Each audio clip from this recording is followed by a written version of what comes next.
పాత రేడియోల్లో frequency set అవ్వకముందు వచ్చే హోరు శబ్దం వెనుక ఎవరైనా మనతో మాట్లాడటానికి ట్రై చేస్తుంటే కార్తిక్ ఒక ఆడియో ఇంజనీర్. పాత రికార్డింగ్స్ని రెస్టోర్ చేయడం వాడి పని. ఒకరోజు వాడికి ఒక పురాతనమైన యాంటిక్ రేడియో దొరికింది. ఆ రాత్రి బయట భారీ వర్షం, ఉరుములు. కరెంట్ పోవడంతో బ్యాటరీల మీద ఆ రేడియో ఆన్ చేశాడు. నెమ్మదిగా ఫ్రీక్వెన్సీ సెట్ చేస్తుండగా 109.4 FM దగ్గర ఆగిపోయింది. అందులోంచి ఒక వింతైన గంభీరమైన గొంతు వార్తలు చదువుతున్నట్టు చెప్తోంది. రాత్రి 1:15 కార్తిక్ అనే యువకుడు తన గదిలో ఒంటరిగా పాత రేడియో నాబ్ తిప్పుతున్నాడు. కార్తిక్కి షాక్. వాడు నిజంగానే రేడియో నాబ్ పట్టుకునున్నాడు. టైం కూడా సరిగ్గా 1:15 అవుతుంది. ఎవరో తనని కిటికీలోంచి చూస్తున్నారని భయంతో బయటికి చూశాడు. అప్పుడు రేడియోలో వాయిస్. కార్తిక్ భయంతో కిటికీ బయటకు చూస్తున్నాడు. కానీ వాడికి తెలియని నిజం ఏంటంటే వాడు ఆ ఇంట్లో ఒంటరిగా లేడు. తన గురించే రేడియోలో బ్రాడ్కాస్ట్ అవుతుండటం చూసి కార్తిక్ వణికిపోయాడు. వెంటనే ఆ రేడియో బ్యాటరీలు పీకేశాడు. కానీ పవర్ లేకపోయినా ఆ రేడియోలోంచి వాయిస్ వస్తూనే ఉంది. ఒక ఆడియో ఇంజనీర్గా కార్తిక్కి లాజిక్ అర్థం కాలేదు. వెంటనే తన ల్యాప్టాప్ ఆన్ చేసి ఆ రేడియో సౌండ్ని రికార్డ్ చేసి సాఫ్ట్వేర్లో ఫ్రీక్వెన్సీ చెక్ చేశాడు.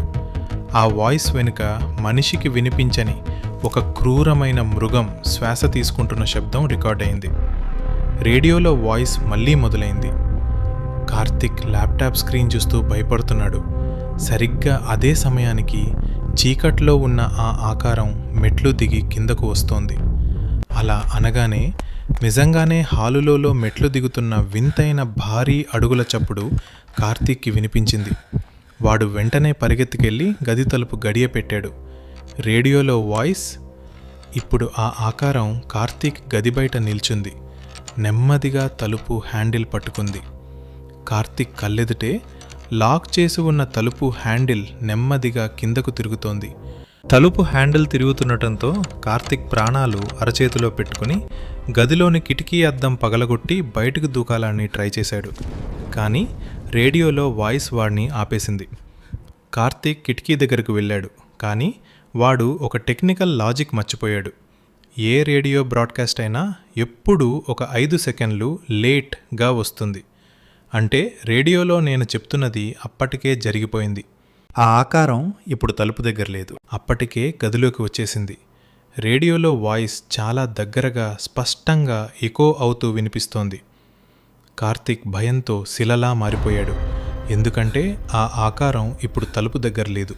సరిగ్గా వాడి భుజం వెనకాలే నిల్చుని వాడి మెడ మీద చల్లటి ఊపిరి వదులుతోంది.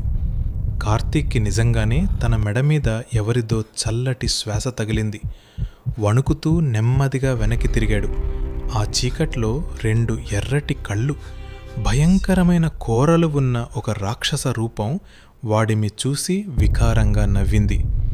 కార్తిక్కి ఒక్కసారిగా గుండె ఆగినంత పనైంది.